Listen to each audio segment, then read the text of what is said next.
Hey everybody, it's me, Justin Jaywar from the Chicago 60, and I am here with our special guest from the podcast that was just on. I'm here with TJ Karam for another edition of Couch Stories. That's right, we have another edition of Couch Stories. Couch Stories is where we learn a little bit more about our guests who we just had on the podcast, so that would be TJ. We're going to ask him all about his acting work here in Chicago. We're going to talk a little bit more about the Indiana Film Race that he's the host of. So we want to definitely plug that because we are huge supporters of that initiative from the Chicago 60. Yes. So we're going to talk a little about that. We're going to talk about some of the things that he's done, some of the films and things that he's part of.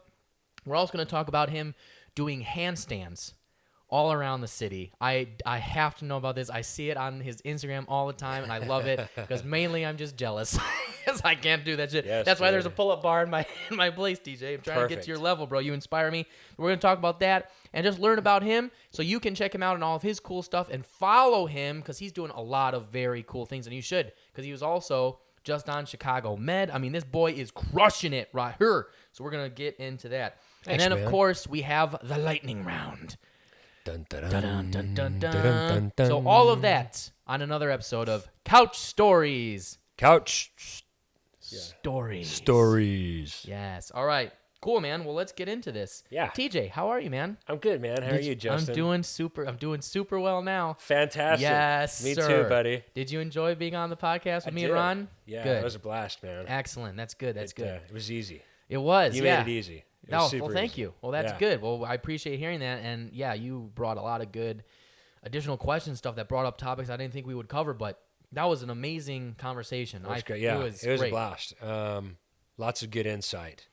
I don't know how educational that'll be for everybody else, but I was educated. Well, if you were educated, then somebody else had to have been also, I would think. Perfect. So that's good. And if we're doing that, then we're accomplishing our mission on this show. So that's great. But this portion is all about you, my friend. This guy. Yeah, because, Yeah. I mean, I know you, but I want to know more about you. You want to know 'Cause you're- the inner workings. That's right. Because you do a lot of cool things. Like we talked a little bit on the podcast, you moved from Texas. You're from El Paso. For anybody who didn't listen to the podcast, Yep. you're from El Paso, Texas. You are a husband and a father. to I'm a two beautiful husband. kids. It was a nice realization. I'm a husband because I have a wife, That's right. Yes. and I'm a father because I have kids. That's right. Apparently, those are the definitions of those terms in order to add them to your resume. Who knew?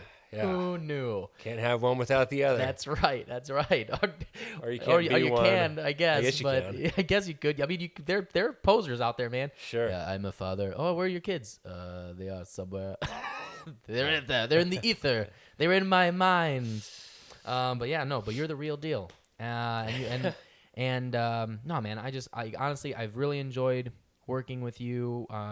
We were on the set of Tribes, and like, Tribes is a short film that I wrote in conjunction with Artur Fagundes, and then you were there as like basically producer and AD. Yeah. Assistant It director. was a basically. great experience. And from what I understand, it's shaping up real nicely. Yes, that is. a lot of fun to watch that. Yes, I'm super pumped to see it. Obviously, Yeah. With our boy Landon Smith Landon and Smith, Ron Russell. Ron Russell. That's right.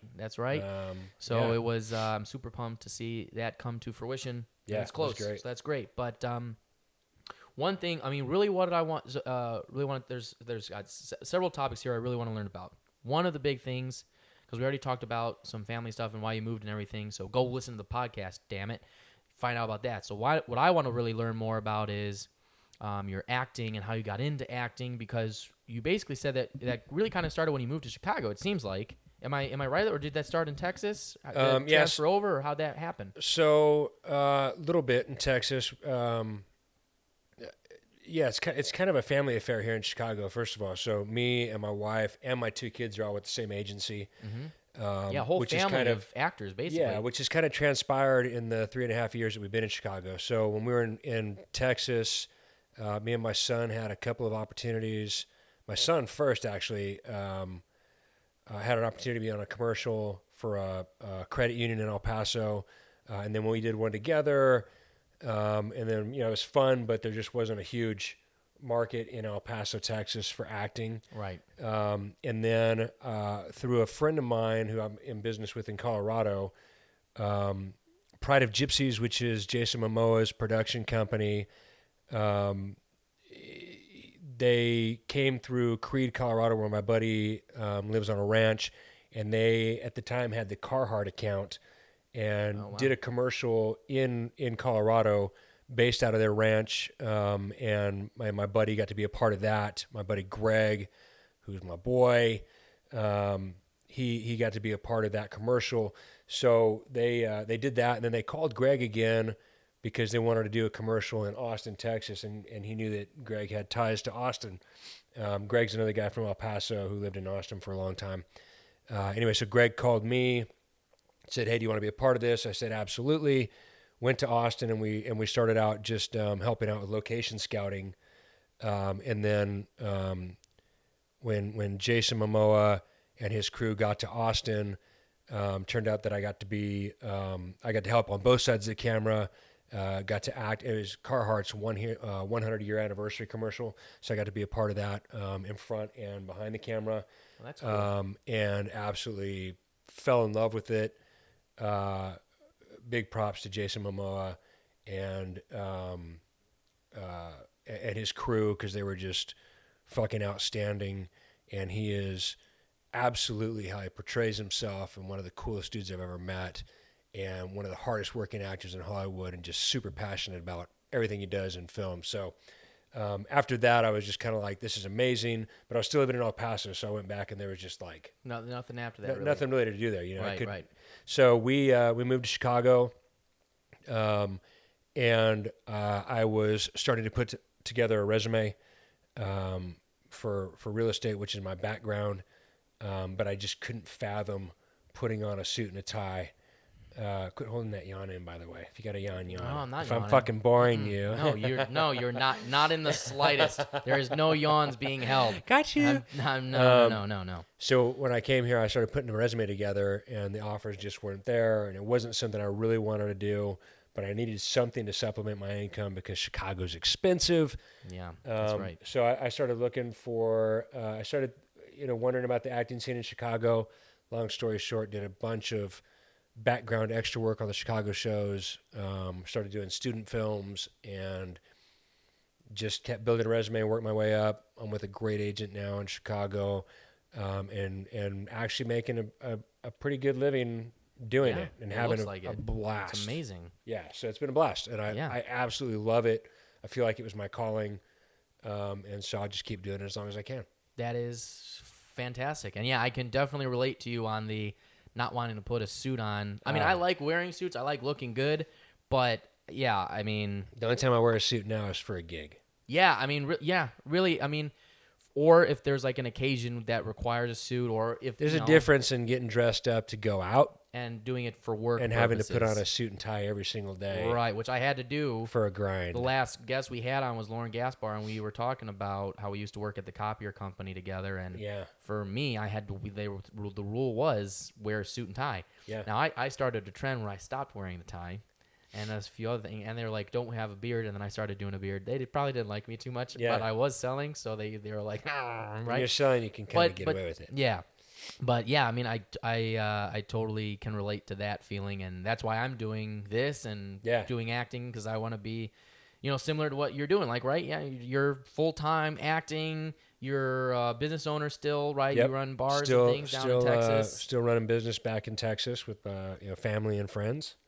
So it's a full time gig. Yeah. But you're crushing it, man. You're doing all kinds of things. And it's really inspiring to see. I love looking at your Instagram and seeing all the cool shit that you're doing. So that's what we want to find out about in this whole segment. So, so you're doing that stuff. I mean, the fact that you know and have met Jason Mamoa is amazing. I mean, if there are any females watching or listening to this, they're probably like, "Oh my God, you don't say that." Check out my Instagram. There's a picture of me and Jason Mamoa, and I don't think that anybody that has ever seen that picture has actually noticed me in it. It's on my Instagram, but I think they just think I posted a picture of Jason Mamoa. Yeah. Is that TJ? He's a manly man. He is a manly man. He is a very manly man. He is a manly big dude, huge presence. But and I only got to hang out with him for a little less than a week, but absolutely a huge heart and super hard worker. So yeah, that's what it seems like. So well, let me ask you a little bit. Let's talk about the Indiana Film Race for Indiana Film Race. So Indiana Film Race. I remember when Landon told me about this, and he said that you were and he were going to be co-hosting this thing. And he's like, oh, you guys got to be part of it. I remember we did a funny video where I was Mike Jaworski. Yeah. And you came in as your imposing self, and Mike Jaworski just complied about showing up for the opening ceremony and all that. And that was a ton of fun. So I guess, Mike, so I don't really know a lot of the backstory, but how did you get involved with it? What made you want to be part of this project? And just tell us everything about it so people out there know, because it deserves support. So I met Landon Smith, one of our good buddies, in a voiceover class. Oh, nice. Number one, didn't like him. Who does? When I first met him, because he was too much like me, but the younger version. And he was taking some of my thunder, so I didn't like him at first, but that's usually who I end up being good friends with anyway. Right. But he told me about this concept that they had for a film race, and Indiana Film Race is the brainchild of a man by the name of Joe Boozer. Joe Boozer. The Booze, great dude, brilliant concept. The team formed a company called Film 765, and we're doing a lot of stuff in conjunction with Justin and other people through Film 765, like the film we talked about, Tribes. And team's made up of Joe Boozer, Rachel Murphy, who are both in Indiana, Landon Smith, who's a co-founder, Artur Fagundes, who we mentioned before, and myself. And it is a race between three teams. We select three teams from nationwide submissions. It is a team comprised of 5 people only. And we basically give them, once they're selected, we give them 1 month to write a short film based on locations that we predetermine and give them in Indiana. And then after the opening ceremony, where we introduce the teams, we give them an RV. The teams set off in their RVs, and they film 1 day in each of 5 counties. And so 5 days of filming to complete their short film, and they've got to be in 1 county each day. The teams hang out each night at a predetermined camping spot for their RVs. At the end of the week, they go home, they get a month to edit it, and then they send us the films, and industry judges judge it. And then the winner takes home $10,000 and a spot in the Heartland International Film Festival shorts in the summer. And just a great experience overall. At the same time, myself and Landon being hosts, and our behind-the-scenes crew follow these teams on their journey, and we are shooting this basically as a reality TV concept, right, so that we can show people at home what really takes place. What it takes to make these damn things. Yeah, a lot of times people see short films, and they're 8 to 15 minutes long. And it seems like it would be a really easy process. You just shoot a film. Right. No. It's not easy. No. And there's a lot that goes into it. So to put these teams in this situation where they have 5 days, if they miss something in that 1 county, that's too bad. There's no pickup shots, which means they can't go back later on and pick up shots. So it's a really interesting process. And if you've never seen a film be made, the behind the scenes is super interesting. So it's really twofold. We're showing how great of a state Indiana is and the beautiful locations that people can shoot in, and at the same time we're giving opportunities to these filmmakers to produce a short film, and then letting people at home see what it takes to do it. So it's really it's an amazing project, and we're gearing up for our second race, which will take place in June of 2020. So check out Indiana Film Race. on Instagram and Facebook. Oh, we will be plugging and follow along. Indiana Film Race for sure from the Chicago 60 side. We were there for the opening ceremony. Well, Mike Jaworski was. I was also, I suppose. But yeah, it's an amazing concept. I have mentioned it to random people. I still have the shirt and the hat, and I'll be wearing it and be like, hey, what is that, man? Blah, blah, blah. Yeah. And I'll tell people, and they think it's a great idea. So, yeah, we want to, we will continue to support it and help you guys in whatever way. And one way is hopefully through promotion through this thing. Absolutely. So what we're doing here. So, and keep supporting Chicago 60. Yes. Doing some good shit. Yes. Stuff. Yes. TJ will be, we were just talking about this, but we're coming out with a lot of comedy sketch stuff and all kinds of things. And yeah, it takes a lot to editing in general takes a whole lot of process. But I mean, like, just setting up shots, like, people don't get it. And it's actually funny because now that I've gone through it, and I'm sure you can tell me I'm sure you do also. But if I see things on TV, dude, at the bar last night, I was with my buddy, and I'm seeing they're shooting. It was some sports show or something. They had like 8 people on each side, and then 3 people. And I'm seeing the angles they're doing. I'm like, how many cameras do they have? Yeah. How many? This has to be a live show. There's no way that they're editing this in post. There's too many. Holy cripes, they've got literally close-ups and everybody and wide things, and they're like, oh my, like I almost had a panic attack. I was like, holy shit. Of course, they have people who do that all time. Yeah, doing it all day. Right, and they have budgets. Big budgets. But so for people like us who do low-budget things at the current moment. One day, we will be support your local filmmakers. Yes, do it because it's a lot of work. People put a lot of time and effort into it. That's right. It's not an easy thing to do. It's not. And that's why we're doing this whole thing. People can learn about what you're doing. Support TJ. Absolutely. Support us, but support TJ and all these things. Support so yes. me. But let me ask you, so the concept is great. A little bit more on Indiana Film Race before we move on. It's a great concept. I thought it was great. That's why we support, of course. They did Ben Affleck and Matt Damon did a similar thing, Project Greenlight, like back in the day or whatever. Yeah. So this is kind of like that. However, the cool thing about this is, one, it's helping to promote Indiana, where their thing was like whatever, right? Anybody, wherever, of course, it's whatever, fuck. But also it's way different because they really only follow like one crew or one specific person. This is following multiple people and also showing like behind the scenes of you two guys being goofy. Yeah. Like, I don't want to give too much away because I know y'all are releasing stuff soon and like you're in the midst of the promo video, so I don't want to ruin anything for anybody watching, whatever. But like, you guys are doing funny bits. Like, I mean, I believe somebody's we birthday. think it's funny. Yeah, Oh, I've seen it. I've seen stuff. I've seen you guys. There is funny stuff. There's funny stuff involved with it. So, it's an amazing. It's got its own eclectic charm about it, and then it's in Indiana, and like that. There's like the Project Greenlight thing is like, oh, we're just gonna, give like some guy or some gal who wrote a good script, and then we'll find a director, and ooh, here's a thing, right? Yeah. But like this has an even larger altruistic thing. Like, yo, Indiana is a good place. Come to Indiana, make films here. I mean, because right, we're in Chicago right now. Chicago is a big hub for stuff. Sure. In Indiana, right? I think the premise is really like there isn't a lot of funding for filming in Indiana, but there's a lot of great actors in Indiana and stuff, and like they need support also. Yeah. So.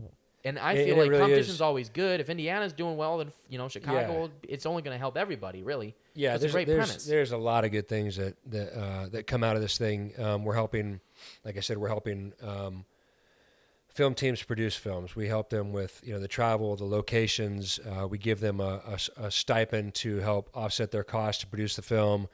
At the end of the day, we produce. At the end of the first race, we produced 3 films that are out, and available to see at the end of the day. And also we're able to bring local actors from these counties in to help out and be a part of these films, and support local business while we're in town. So there's just a lot of things, a lot of organic things that happen through this film race, and we're really proud of it and ready for this next season. Yeah, and we will do our best to help support that. But I'm excited to see it, man. Absolutely, we're pumped for that. So a lot of cool things coming from Indiana Film Race, and I'm sure we'll I mean, we'll be there to support regardless. Stay tuned. That's right. Stay tuned for that. Yes. But keeping in line with that and the acting theme, so I wanted to ask you, because this just happened not that long ago. I'm pretty sure this isn't a spoiler because you already made the announcement about this. But you were on Chicago Med on a recent episode. Yep. Dope. Awesome. First, congrats. It's fucking awesome. Thank you. I saw the clip. You were great. Thank you. I loved the slow door slide at the end. That was the best. That was hilarious. So I was a huge fan of that. That happens. That's okay. It's part of all of the technical sides of things. I'm a one-man band. Yes. So really what I wanted to know about that is, because obviously me being an actor, and I have a talent agent, but I'm not to the level you're at right now. Like I've got some things that I'm doing, which is great, but I really want to know, what was it like? People don't know what it's like to be on a show like that, like the lay person, right? So how was it? What was your experience with it? Let me put some let me have a couple questions for you. First, how was the overall experience working on a set like that? Because obviously you've done a lot of indie stuff, but now you're kind of like a big budget thing, right? So what was that like? I mean, what's the differences, maybe? The resources, obviously you're on a big set. They've got tons of resources. It's a whole different level. I don't know that it's it's an interesting thing to sit back and reflect on. It's quicker paced. It moves pretty quickly. They're putting together an entire episode, which is shot over 5, 6, or 7 days, and then they put it together so quickly. And there's so many different actors and moving parts and extras and background workers. On this episode, I had a co-star role. I got a lot of screen time, which is great. I had multiple scenes with lines. I got to work with some amazing actors. I got to work with Oliver Platt, who is phenomenal, and was just so gracious and helpful. And I got to sit down with him at one point, and we got to discuss a scene. And just, it blew my mind just to be able to sit there and he was asking me, so what do you think about, like, when we say this, what's your interpretation? What do you think? And I was just like, Oliver Platt's asking me what I think about it. I don't know. I mean, yes. The answer is yes to your question. It was awesome. So it was kind of surreal. And Brian T., who is another actor on Chicago Man, another star, he was just awesome. They were all great to be around. The producer, Mr. Carroll, the director, he was just phenomenal. Awesome dude. It was a great experience. Amazing experience. As an actor, you crave those moments, Right. And even at that level, it's such a small role. They call it a co-star role, but really you're there to support the main actors and give them things to feed off of. I did Chicago Fire a while back, and a big portion of it got cut. And it was a great, so you never know how this is going to turn out and how they shorten, the episode and everything else. But I was very fortunate that, all my scenes were on air, and, that's like a big thing that people don't get is even if you book a role like that, your stuff might not get used because they might look at it in post while they're editing and go, this doesn't help the storyline enough. We're going to cut. Right. So you get booked for a role, you're out there, you do all that stuff, and then you're like all excited, like, I'm you going to watch be on TV, it, and then there's like, no you. Where the fuck am I? What the fuck is this shit? Yeah, after you tell your whole family, dude, watch, I swear. Right. So like this time it came out, I didn't really make a fuss. And also, I'm not entirely certain, but you maybe can correct me this because I'm not entirely certain about this, but sometimes if it gets cut, you may not get paid. Is that true? No, you get paid. Okay, you still get paid. When it's union work, you still get paid. But, So yeah, the you life do that of work and you tell people, and then it doesn't show up on TV. Right, you just sitting there like a big goofus. Yeah. but it was a good step, and I was I actually watched myself, and it's the weirdest fucking thing to see yourself on TV. Sure, yeah. Sure. But I watched it, and I was not disappointed at all. I was happy with the job I did. Let me tell you, I saw it in TJ. No, you were great. Yeah. I'm fucking with you. It was it wasn't like it's not a breakout performance. It's going to get me a Hollywood deal, but it's a stepping. It was a stepping sure. stone, and it was a It great. gets you the next gig and the next learning gig. experience was amazing. Yeah, Yeah. Here's a question. What's one thing you learned from this experience that you think will definitely help you moving forward for future roles? God,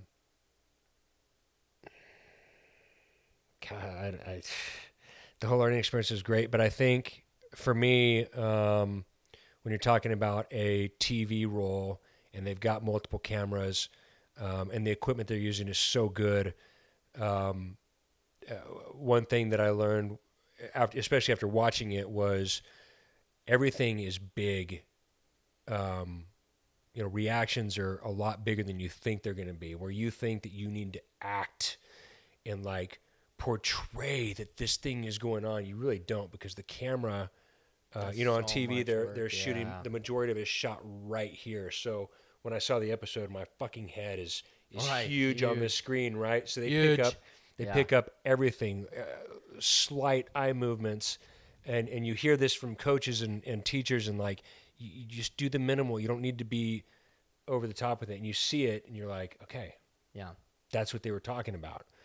And so I learned a lot from that. And then just in talking with Oliver Platt about, he at one point he said, you guys, don't want this to happen. And if you haven't seen the episode, I won't ruin it. Not that everybody's going to rush out and see it, but Yeah, but still, go watch it. he damn said, it. you don't want this to happen. You need to make me realize that. And then when I tell you this is the reaction that I need to get to my next. So it's just a play. And you really got to find yourself in that moment. Anyway, I learned so much. I'm so thankful for the opportunity. And it was great. I'd love to. That's like the goal. Like I want to do that for a living. Yeah, it was 100%. awesome. I mean, that's really the big thing to do in Chicago right now. Is there's tons of those shows out. It helps to get Chicago actors really good roles to build up their resume and everything, and get to the big stuff where you're like one of the main people. Now I know they cast a lot of that stuff in L.A., but fuck. This is something we didn't get to on the podcast, but Chicago actors are highly sought after, even in LA and New York, because we bust our balls and our asses for these roles. I mean, they love Chicago actors. That's why a lot of big famous people are from the Midwest and like Chicago and everything, particularly and improv and things like that, because people from here are comfortable with that stuff, which you need to do in certain things. Yeah. So I love being an actor in Chicago. Yeah. I think that too many people want to jump ship and get to LA or New York as fast as possible. Not really necessary, I really. love being here. Yeah. There's so much opportunity. I think more opportunities coming back. We've got such amazing productions, amazing casting houses, amazing agencies here, and just a shit ton of More TV amazing shows talent. are being shot here. Yeah, More TV shows, movies are movies. coming. There's a big push to get more of that here. Yeah, So and it's been a exciting. blast. Yeah. So more stuff for you and me, hopefully. Yes. You, absolutely. for sure. You for sure. Oh, you. You. No, you. No, you, bro. You. You. Here's the thing. Any difference between Chicago Fire and Chicago Med? Like I mean, anything that really stood out, or so they're both produced by the same. Right. It's all Dick Wolf shit. Dick Wolf. I will tell you, I loved working on the Chicago Med set. I don't know.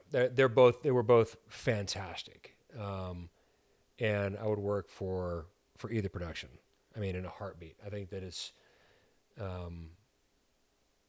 just a whole nother level, and to be able to be around professional actors like that. But I got to tell you, working with Oliver Platt was, I keep saying his name. I'm hoping he's listening and he'll be my best friend. But I also hope he's listening. Yeah. That would be great.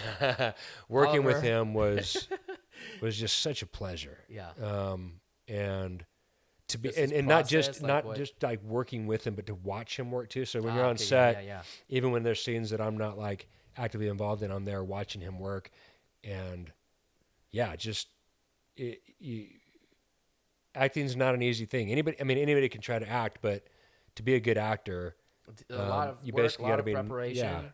and you can tell the way that they methodically go through the script, and these guys are getting a new script every week, and so they're having to constantly work and constantly. We talked about this a little bit, but you're constantly having to learn lines and continue this character and keep this character going and make it interesting and make people want to watch you and root for you. So it was awesome to watch. Nice. Yeah. So yeah, we were talking a little bit about that with the Joker and the Jag-Off of the Week and the podcast and Joaquin Phoenix and what it takes to get to a mental state for certain scenes and whatnot. Yeah. And one big thing that you did that I wanted to talk to you about very briefly was a big short film that you were in called My Immortal Love. Yep. And I would love to learn a little bit more about that and where people can go to see that. And you're going to be probably on the film festival circuit soon with that. Before we get into some fun topics, I definitely want to plug that because I know that was a big role for you and like that you were a big contributor to that, and it seems like that's going very well. So I'd love for people to be able to, and I've seen clips of it and it looks great, and you're like got a really, I'm not going to ruin anything because I want people to go see it, but like you have a really prominent role and some heavy shit in there, and it really looks great. So I'd love to learn more about that. And I still need to fucking see it, man. I got to fucking come out and see that shit. Yeah. So we did a short called My Immortal Love, written by Jared Drake and Jarrell Daniels, both out of DePaul University graduates. And it was pretty heavy. Contemplate, it deals a little bit with alcoholism and tragedy and suicide and things of that nature. So it's some pretty heavy shit. Turned out to be about 25 minutes, which I think in hindsight we've learned a lot about that as well too when approaching the film festival circuits. I think we've learned, I think in hindsight we would have taken that film and made it a much shorter film. Very happy with the way it turned out.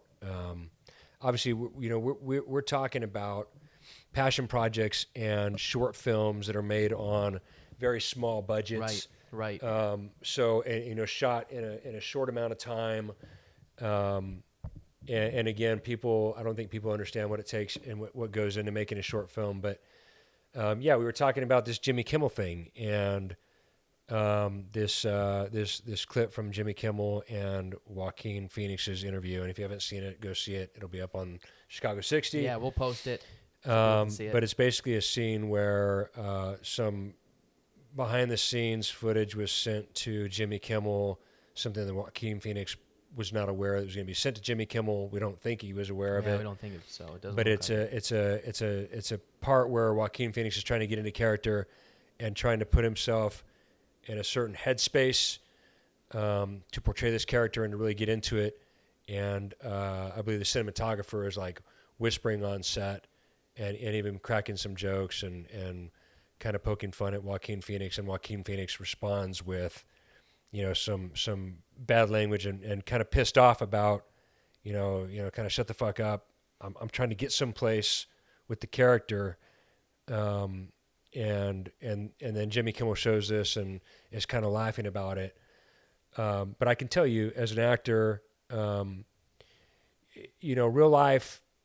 In acting, you want to portray real life, and the more it can be like real life, the better it is. The best acting is not acting, right? And when you're on set and there was a scene in this film where I've got to get into a really dark place and I'm crying, and when you're trying to get into a headspace like that on set, when there's a camera sitting in front of you and there's other people standing around, and I'm in a certain position in this small confined space, and I've got to get there, anything can be super distracting. And I think it's hard. Like people like that, people who don't do what we do, more what you're doing, what I'm attempting to do in the future. No, we're all doing. I mean, we're doing it. Biggest misconception is there's a difference between levels of acting. Good point. If you're an actor, you're an actor. That's you're true. Acting, whether you're doing it on, low budget indie films or student films, or whether you're acting at the highest level. It's just a difference in production value. Production value, really, yeah. But it does take. It's not just memorizing some lines and then saying it in front of a camera. Like the whole point is because the reason why any of this even exists. Back from the olden times, my olden times. The olden times. The Greeks one time will back tell when I was a great boy. stories. Yes. Yes. But the whole reason, human beings learn through stories. Yeah. Stories teach us about how to live our lives better, things like that. And people relate to people on that level. So for an actor, you have to get to a level where you can portray somebody that somebody can either be like, oh, I know somebody like that, or oh my God, I can see myself in that moment. Yeah. And it's tough. Like, that's what that is, right? That's why there are awards for that shit, because it does have a profound effect on society and how we live our lives and stuff like that. So, you know, if you're trying to get to that space, that's what the job of acting is. And if you're on, you're doing all kinds of different short films and stuff like that.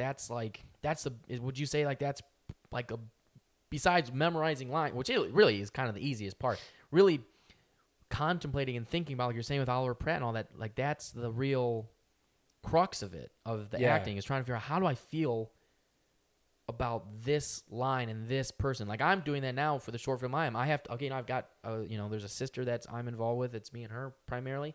I have to, like, in everything on there, well, there's some other exterior things. I have to be that person and think, like, how do I feel about this person? And sometimes there's not even a lot of context. They just, like, that's a thing. It's a line in there, and you have to make up the whole backstory for that person that's maybe not even in there, but you have, like, one line with them on a phone or some shit, and you have to have, that has to, like, come across. You can't just be like, throw it away, right? So yeah. I mean, and I think that there's not one thing that I've done that I wish I didn't wish I could have back and do it again. Right. Like that's today. Good. Yeah. You know what I mean? So every film I've done, it started off like, oh fuck, that's terrible. Like, oh, you know what I mean? Like, fuck, well, I'm terrible. I'm fucking horrible at this job. I think that maybe I should stop, right? Yeah, and then you do the next one, you're like, yeah, kind of like that part, but the fucking rest of that was terrible. And then you keep doing them, and you're like, pretty soon they get better and better, but you always wish you had the last one back. Like, even just watching this Chicago Med episode, there was a couple parts where I was like, now seeing it in hindsight and thinking about the character, I wish I could have it back so I could just do it this other way. And you can't ever have that back, right? Right. But the thing is you're continually trying to improve upon what you just recently did. And this short, My Immortal Love, there's some stuff I really like about it, as far as like the work that I did. And then there's some stuff that, fuck, I wish I had back, Yeah. And a lot of times, maybe you can't get there, or maybe because it is a finite amount of time that you have to shoot this short film because the budget is so low. And we're talking about making films on a budget of like $3,000. Right. Yeah. You know what I mean? Or even less. Right. And they can still look amazing. It's phenomenal. It can be great, but your resources are limited. So when you're seeing and that is a drop in the bucket compared to like what a film budget should be. So I think most important is an actor is trying to get there, learning how to get out of who you are in real life and being able to portray this character, but through lots of thought and preparation, and it's, I mean, memorizing the lines is the easiest part. Right. Although it's all the time, it's not easy all the time, but that's the easiest part. It has, And once you get that down, then you can really the real work begins. Yeah. At that point. Sure. Cool. Well, where is it viewable? Is there any other viewings coming up? Where can we see it? Not right now. It's still out. We just got accepted into Chicago Blow Up Short Film Festival, nice. And we got a nomination, a finalist nomination in another festival. So it's still out there, trying to make it into film festivals, and until after that, we can't really show it anyplace else. Sure. But it was a great experience. Every experience I've had has been a great experience, and I just try to pick up good shit on each one of them. Nice. Yeah. Cool. Well, I'm looking forward to seeing the new stuff that you'll be coming out with. Stuff with us. Yes. We've got some stuff that we'll be working on. Super pumped for that. So Absolutely. It's going to be more good times along the way. Okay, now I want to get into some fun shit with you. Yeah. What the fuck is with all the handstands, man? I got to ask you what's going on. So for people, let me give some context for people. So if you follow this man, and you should, it's TJ _Karam. Yeah. So follow this motherfucker because he's hilarious. He does funny shit. He was in the fucking wilderness hunting and like doing. I mean, he has some cool shit. But one big thing this guy does all the time, and it partly inspired me to get the pull-up bar because I'm like, I gotta fucking start working out, bro. Because you're cut, you're fit, like, and you're like 40 something, aren't you? 44. 40. Fuck, dude. Jesus Christ, I want to be your level at 44, okay? And you go around the city with your kids, your wife, wherever. I think the funniest one I saw you do one was fucking Blue Line. I think you were in the Blue Line or you somewhere and you're on a thing and it's just like wherever. You do them everywhere. But this guy will go anywhere in the city. We'll just start doing handstands. You did one in the wilderness on a tree trunk, I think. Like and it's amazing. Like you were at Grant? I think it was Millennium Park maybe, and you were walking down steps on handstand. I mean, I'm like, god damn, man. So what inspired this? Just to. So a little bit about my backstory. Probably a story for another time, but I'm a recovering addict and alcoholic. I've been in recovery for almost 6 years now, and best thing that ever happened to me, saved my life. But when I was in rehab, I remember we were just goofing around outside, and I was with a bunch of young people. I went into rehab at 38 years old, and I was in the worst physical shape of my life. Always had kind of been around sports and physicality, but at that point I was just in horrible shape and in a bad way, inside and outside. And there's this one guy, Chris Phillips, who in rehab decided to lead this yoga class, right? And for all the inpatients there. And so I was like, yeah, why not? Whatever. I got nothing else to do. I'm in fucking rehab, right? Can't do shit. And so I started going, and I remember one time we were outside and they were like, who can do a handstand? And I was like, bro, I can do a handstand, right? Couldn't do a handstand. Just fucking couldn't do a handstand. And then I remember we were trying to do yoga, and I kicked up into a handstand, and I almost broke my shoulder. I fell so hard and almost broke my shoulder. Oh shit. And so I don't know why, but from that point on, I was just like, man on a mission. I'm gonna do a fucking handstand, right? And so I kind of changed a lot about my workout routine and got into. I had a trainer in El Paso, Texas, named Todd Triggs. You can follow him at the Move Movement on Instagram and themovemovement.com. But he kind of got me into doing some bodyweight stuff in calisthenics, and it kind of started that way. And couldn't hold a handstand; it fucking saved my life. But started just up against a wall, and then I just kind of it just became something that was like a release for me, a stress release for me, and I just kind of enjoy the challenge of doing handstands on odd shit. Yeah, no, it's fun to watch, man. Yeah. That's why I wanted to ask about it. And I appreciate you sharing a little bit about your background and story with that. I appreciate that. Absolutely. Because, I was so curious about it because, I mean, it's impressive, number one. It inspires me to do my workouts and whatever, I may not want to do handstands, but still it inspires me to at least get my ass moving. You find something that you enjoy. Because at the end of the day, if you see one of my videos doing a handstand, it's not like on the first try, right? Right. It's also true. So I end up doing these things over and over and over and over again. It's a hell of a workout, and it's something that I just enjoy doing. So I found something that I enjoy doing. I just try to better myself at that even. And I need to put together an outtake reel on all my falls eventually.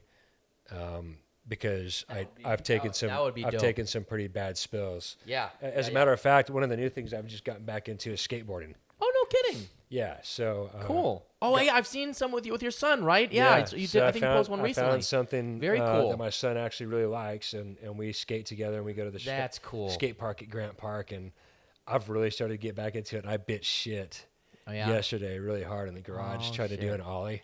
Oh, fuck, man. Ollies are tough. You think that they're easy, but they're not. I skated when I was a kid, and I thought, no big deal. I can get back into it. But I've taken some pretty bad falls doing that, too. That's cool. And so one of my next goals is handstanding on a moving skateboard. Oh, fuck, dude. I've tried it a couple times and busted my hands pretty good underneath the lip of man. the board or whatever, but That's it's cool. coming. That's cool. Amazing actor and amazing dad. That's some cool shit, dude. That's really cool. Yeah. All right, so we're almost out of time. We're about to get to the lightning round. Lightning but one round. last quick thing I wanted to just because I'm curious, what gets you up in the morning, man? What makes TJ Karam tick? I've got an amazing wife and amazing kids, and just, really, again, without getting into this whole other subject, I'm just happy to be alive today. Right.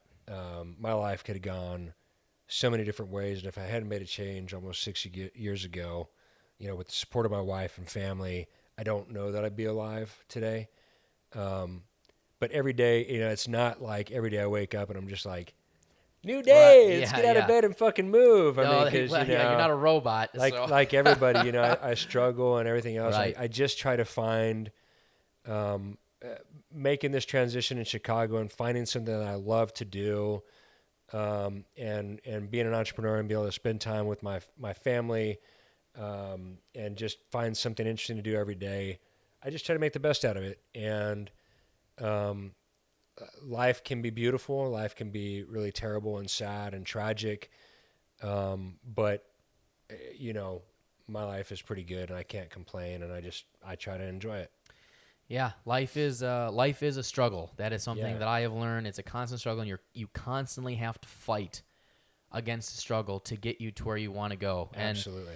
And again, I appreciate you sharing snippets of what you're talking about, and I have other friends who I've talked to recently who have similar situations, and it's like it takes a lot to make a change and do that. So kudos to you, man. That's and like I said, I see your stuff and it inspires me to keep doing my stuff. So that's why I wanted to have you on, and Yeah, man. and it's why I enjoy working with you and being your friend. I'm gonna throw that out there. We're friends. This is my way of making friends. I have them on a podcast. You're my friend, right? You see how I said that as a question?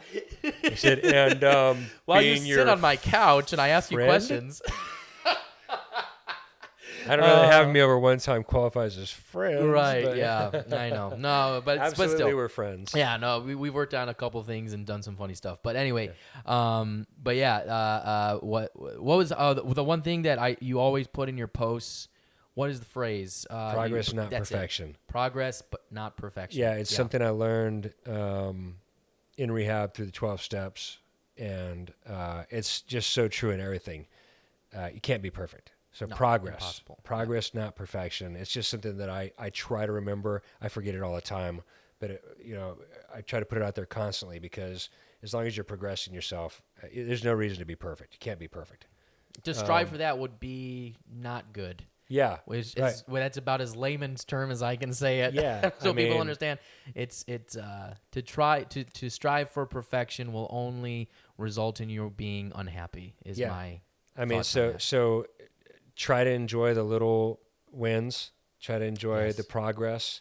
Try to pat yourself on the back every once in a while. right. You can't Very be a important. perfectionist, or you'll hate yourself. Yep.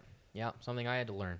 So with that, TJ, I'm worried about this. it's time for the lightning round. We're gonna have a fancy graphic for that shit and some Okay. other whatever, but for now it's just me doing stupid things into a microphone. I'm a little worried about this. Okay, well, some of these things will probably not be super lightning, but some of them will. But I just as best of an answer as you can, as fast as you can. Some of them will be easier than others. But are you ready, sir?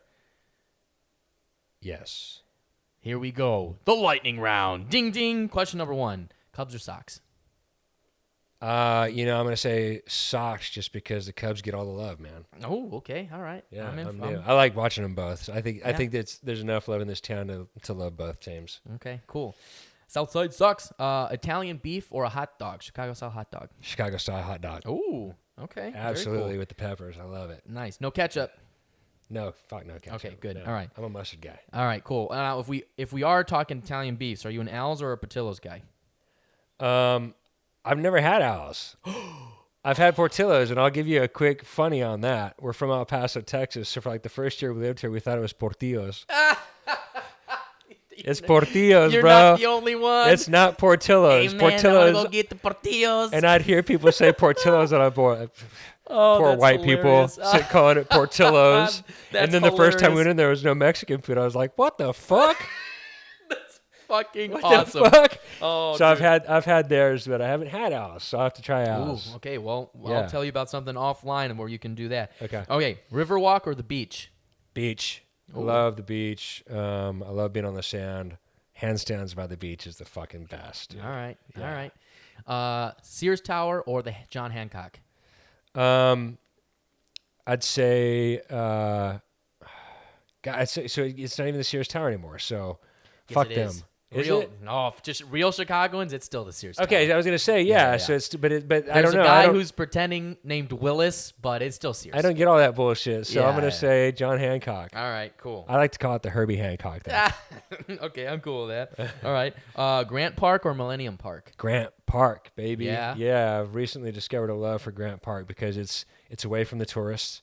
It's got the skate park, which me and my son fucking love being at. And if you really just want to go and relax, it's also got all those creepy leg statues at Yeah, the that's end true. by There's Roosevelt. there's a lot of cool stuff. Grant Park. Got it. Your favorite place that you've ever done handstand in the city? Oh man, my favorite place so far is I did a handstand on the People Mover at O'Hare Airport, Nice. and freaked some people out, and that was a lot of fun. I don't know if it's not really in the city, but Yeah. that was kind of fun. O'Hare or Midway, if you had to fly. O'Hare. Okay. Midway's fucking confusing, man. It's a pain in the ass to get in and get out. What's your favorite hood? What's your favorite neighborhood to go like chill out in the city? Dude, right now we moved recently, and I really like South Loop a lot, man, Yeah, South because Loop's cool. we're in and around the Columbia University campus. There's so much great fucking art on the walls. I really like Pilsen. I like Pilsen's the vibe cool. in Pilsen. I like around the University Park area. I don't know, but I really like South Loop. It's a really cool area. Okay. Favorite color line of the L? I'd say, I don't know. I like the red line. At the end of the day, I am just asking for like your favorite color. Yeah, At that point, I don't know. but like, if it was based on my favorite color, I'd say green line, but I don't know. I don't oh, know. nice. My green's all right. Yeah. Green's my favorite color, but yeah, red line. Okay, cool, Okay. cool. Red what's your- line gets me to where I need to go. There you So, go. All right, makes sense. Favorite expressway because you drive, right? I assume you drive. I fucking hate them all. Yeah. I fucking hate driving in Chicago. Fair enough. I was going to say I love public transportation in Chicago. It's the shit. We didn't have it back home, so I fucking love taking the trains and the buses. Okay. Nifty. Okay. Oh shit. Now I gotta think of something. Because you're not because you said you were a Brett Favre fan, so I can't even ask you about Chicago sports stuff. Now. I tell you I what, had dude, some questions, but I grew up in the era of the '85 Bears. oh and the shit. Super Bowl Shuffle was my shit, and McMahon was the fucking the deal and the fridge. Yeah, man. I mean, so I do remember some of the old rich Chicago history with the. Okay. Obviously, everybody remembers the '85 Bears, but True. That was a big part of my childhood. All right. Well, then let me ask you this then: if you were gonna go watch a sporting event, are you gonna go to Soldier Field or are you gonna go to the United Center? Because you also mentioned the Hawks. Earlier. Yeah, I'm a big hockey fan. I've got a great story. I don't know if we have time. How long is it? I can do a short 2-minute version. All right, go for it. Warm-ups for a hockey game on Cancer Awareness Night. Kane was finishing warming up, and he had a puck on his stick. He's going to flip it into the crowd, and I swear he was looking right at me, and he flipped it to me, and I jumped up and grabbed it, and I felt another hand on me, and I just ripped it out of this dude's hand, right? No Like, way. yeah. Nice. The dude in front of me was like, give it to this little girl, this cancer survivor. And I looked back, and the dude that tried to rip it out of my hand was with his like 5-year-old son. Oh, and everybody's like, give man. it to the kid, give it to the kid. And I fucking stuck it in my pocket. Because I want the fucking Nobody puck wins. too, bro. Nobody wins. And then later on, I was like, Given that choice, what later- are you gonna do? It's like I mean, I couldn't decide between the two kids, and Both not just lose. that, but I mean, he Yeah. looked at me when he flipped me the Right, puck, bro, and I right, wanted yeah. it too, and I'm a hockey fan. And then I was thinking afterwards, I was like, fuck, I hope that like Sports Center didn't catch that. And then they're like, boo. Yeah, right. Well, So- I think you're safe. I haven't seen anything. That was it. Yeah, that's. Oh my God, that's I still have the hilarious. puck. Yeah. Oh my God. All right, another question. One thing about Chicago you thought was gonna happen, but once you moved here, you realized it wasn't a thing. The scariness, the murder, this, murder that. All they ever show on the news elsewhere from Chicago. I love being in the city and feel super safe, and it's just great. Okay. Your favorite thing to do in the city when you're not acting, and like something you'd like to do with your family in the city. Love to be outside. Love to be in and around the park and just chilling. Especially in the summer. Summers are the For shit sure. here. For sure. Yeah. All right. One piece of advice that you wish you had before you moved here. Get good fucking boots and a big warm jacket. Nice. Best piece of advice you've ever gotten, not related to Chicago, just in general. God, dude, just to be thankful for what you have, because there's always someone out there that has it worse than you. Preach.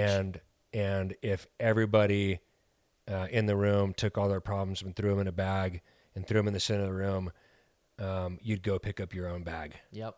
Probably. Because even if you think you have problems, somebody else has it worse. So True. be thankful for what you have. Preach that. Yeah, I agree. Can agree with that 100%. All right, last question. Yeah. One piece of advice you would give to somebody who's not from Chicago, who's visiting or moving here. Come in the summer and hit up the city, enjoy the festivals, really just take advantage of the parks and the beaches, and it's just wonderful. Yeah, there's so much to do, Yeah. particularly festivals. Absolutely. I'm Try at to that not one. live it like a tourist and just go explore. Yeah, agreed, 100%. Well, thank you. You survived the lightning round. That's Yes. it. All right. Well, Yes, bro. And that pretty much concludes this episode of Couch Stories with TJ Karam. No, Dude, high five. high five. Nice, man. Thank you. We're friends. Yeah, we're friends now. That's right. I did it. I got Yes. him. But yeah, I want to thank you for all who will be watching this or listening to this on iTunes.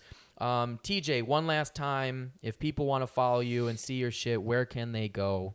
Where would you like them to go and check things out? I like to be on Instagram, TJ_Karam. That's Karam. On Facebook, TJ Karam. Yeah, follow me there. And you will see everything else you probably need to see if you follow them there. So go do that. And keep supporting Chicago City. They're doing some good shit. Yes, please do that. We're going to be Absolutely. plugging the Indiana Film Race, of course. Indiana But if Film you Race. liked this and you liked listening to TJ, I mean, there was great stuff. I like those stories were phenomenal. So if you liked listening to them, please, as TJ said, support us. Go to our Facebook page, Chicago 60 SIXTY. Like and follow us there. We post almost all of our shit there. Go to YouTube. You're probably watching this on YouTube because you can only watch this on YouTube. So if you're watching this on YouTube, you should hit the subscribe button because you won't be able to see cool people like TJ in this type of session unless you're watching on YouTube. So subscribe and please hit that notification bell. If we can get to 1,000 subscribers by the end of the year, we are going to plan a big Christmas extravaganza thing for all of our subscribers. So please do that. Where are you at right now? Please. We're like at 100. Come on, guys. So come on. Gosh Help darn it. support. Hell, if we get to 500, we'll probably do it, but we're shooting for the G. Hit that ding. Hit the ding. Hit the subscribe button. Yeah, they're putting out good shit, guys. Yeah, we're doing a lot of cool things. We got a lot of cool things. I mean, TJ's here. But we have so many things coming out in just the next month. The next month, we're going to be every weekend filming something, going somewhere, doing something. So check that out, please. Also, you can follow us on our Instagram, Chicago_60. That's the numbers this time, Chicago_60. Do that. We're going to be on Spotify by the end of the year. So if you like that, do that. And if you're listening to this on iTunes, which you might also be doing, hit the subscribe button and please leave us a 5-star review. That would really, really help us out. So we really appreciate that. And with that, I want to give one more shout out and thanks to TJ Karam. Thank you for so much. And we will see you next time and next week for another Couch Stories episode. See you later, everybody. Oh, before we end, we end legitimately every episode the same way. Okay. So we have to do the same phrase. Are you ready? Oh. Yes, I know. It's a silly thing, but we do it. I like it. I know. The bear thing? Yes, Okay. I know. All right, ready? 3, 2, 1. Bear down and fuck the Packers. All right, that's another episode, everybody. We'll see you next time. Thank you. Bye-bye.